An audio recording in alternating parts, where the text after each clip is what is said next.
Hello everyone.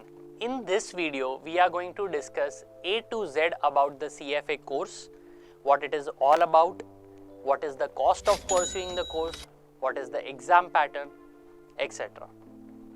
Now we had made a video about this earlier as well, but since then there have been quite a few significant changes with respect to the CFA course. So we thought of making a new video again. So if you have watched the previous video, I would recommend you still watch the new video so that you are aware about the changes as well. And for those who have not watched the previous video, we would recommend you watching this video till the very end to get a complete and a clear idea about the course. CFA stands for Chartered Financial Analyst. It is a course provided by the CFA Institute, USA. Now let me clear this confusion that some people still feel there is Indian CFA and there is International CFA. The Indian CFA no longer exists. Only the CFA Institute USA has the right to provide this qualification. So now worldwide there is only one body. The CFA qualification is accepted in over 170 plus countries globally. It is a finance course entirely. The eligibility criteria to pursue the course is that a student should be pursuing at least second year of graduation. And for example, the exam would be conducted in the month of August, and I know for a fact that by the month of May, my first year would be over, so I am very much eligible to give the August exam. So I can start my preparation as soon as I am in the first year of graduation. Please note, however, that Level 2 can be given only after completion of graduation. There are 10 subjects involved in CFA. First two levels have the same 10 subjects. Level 3 has 10 subjects, but a few subjects are different as compared to first two levels. Now, which are those 10 subjects? You can see right here on the screen. If you want a detailed description of each and every subject, we have a brochure ready. You can contact us on the given number to avail the brochure and know further about these subjects. Talking about the exam pattern, it would be an MCQ based exam, wherein a student has to attempt 90 questions in session 1 and 90 questions in session 2. The exam would be only on one day. So in all, the student has to attempt 180 questions in 2 sessions. The session timings would be 2 hours and 15 minutes per session. There would be a half an hour optional break in between the 2 sessions. This was about level 1. Talking about level 2, again it's an MCQ based exam. The exam would be conducted only on one day, but here instead of 90 questions, there would be 44 questions in each session. The reason that the number of questions have reduced significantly from 90 to 44 is because level 2 questions are case study based questions. So you take time to read the case study and hence the number of questions have been reduced. Again, it's an MCQ based exam. Talking about level 3, it would be a mixture of theory plus MCQ type questions, wherein session 1 would entirely be theory questions, that is subjective questions, 44 questions, and session 2 would be entirely multiple choice questions, again 44 questions in second session. So I hope you have got an idea about the exam pattern. Talking about the registration fees, there are 2 types of registrations involved: early bird registration and the standard registration. A student has to pay a one-time registration fees of $350 plus exam fees of $900. Total comes to $1,250. Add 18% GST to that, $225. So the grand total is $1,475. This is about early bird registration. What's so different about standard registration? In standard registration, the one-time registration cost of $350 remains the same. It is only the exam fees that gets increased by $300. So as an early bird, the exam fees was $900. In standard registration, it would be $1,200. So your total would shoot up, and the grand total including the GST would be $1,829. Which registration should you go for? It's a no-brainer. Always and always the early bird registration, because you are saving significantly in the early bird registration. Now for every attempt, the CFA Institute comes up with the early bird registration deadline date and the standard registration deadline date. Even if you miss the deadline by 1 day, the early bird deadline by 1 day, you would have to pay the fees under standard registration. If you are not willing to bear that cost, you would have to shift your attempt. Now, please keep in mind that all these costs are stated in terms of US dollars.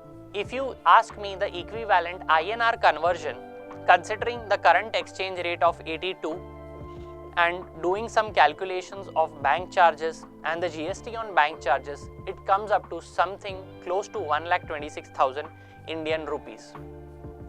Now, a lot of students cannot afford this fees of 1,26,000 rupees, which includes the exam plus the registration cost. So not to worry, because the CFA Institute does give scholarships wherein a student can save up to 1 lakh rupees on applying for these scholarships. Now I'll be making a separate detailed video on what are these scholarships, which are the types of scholarships available, and how you can apply for the scholarships. Talking about the exams. Level 1 exams are conducted 4 times in a year, in the month of February, May, August and November, at a gap of every 3 months.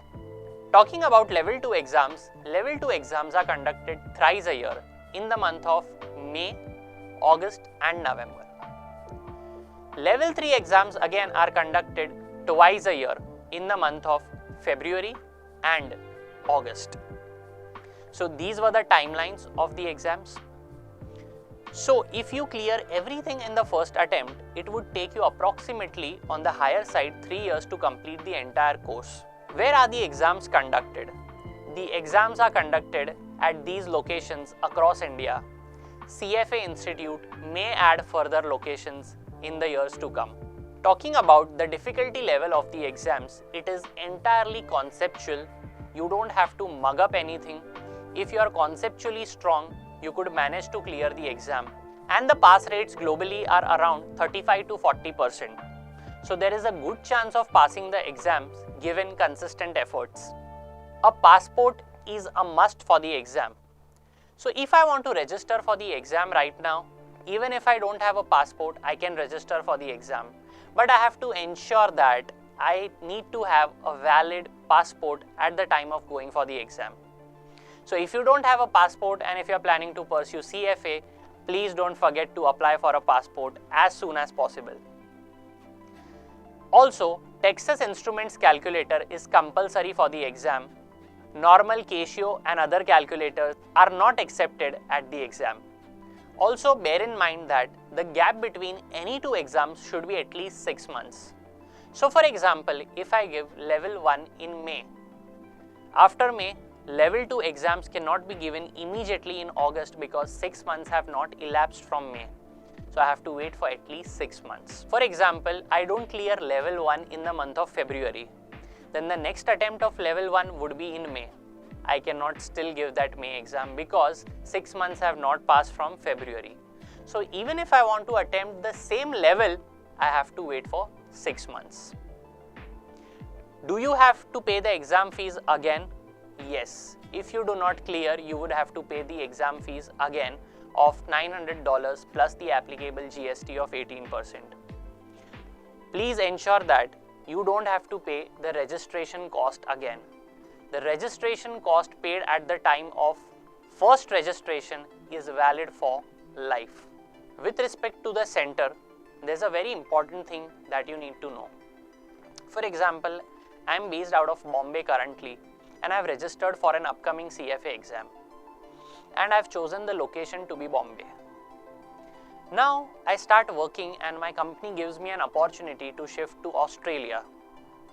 But my exams are going to be in the month of August and it's in the month of March that I'm going to shift to Australia. So do I have to come back to India to write the exam? That would involve a lot of cost of coming back to India to write the exam. So the CFA Institute here gives you an option to change your exam center before the exams. So you can change your exam center to Australia and write the exams from Australia. No articleship is required to pursue the CFA course. If I talk about CA, 3 years of articleship is mandatory before appearing for the CA final exam. That is not the case with CFA. If you want to avail the CFA charter, you need to have at least 4,000 hours of relevant work experience in the field of finance completed in a minimum of 36 months. Now, what is a CFA charter? A charter is something recognized by law. If I want to use the word CFA after my name, I need to have the CFA charter. CFA charter is available only on fulfilling these requisite conditions of 4,000 hours, plus you have to clear all 3 levels of CFA as well. So for example, I may have cleared all 3 levels of CFA, but I may not possess the relevant work experience, so I cannot avail the CFA charter. Also, availing the CFA charter is optional.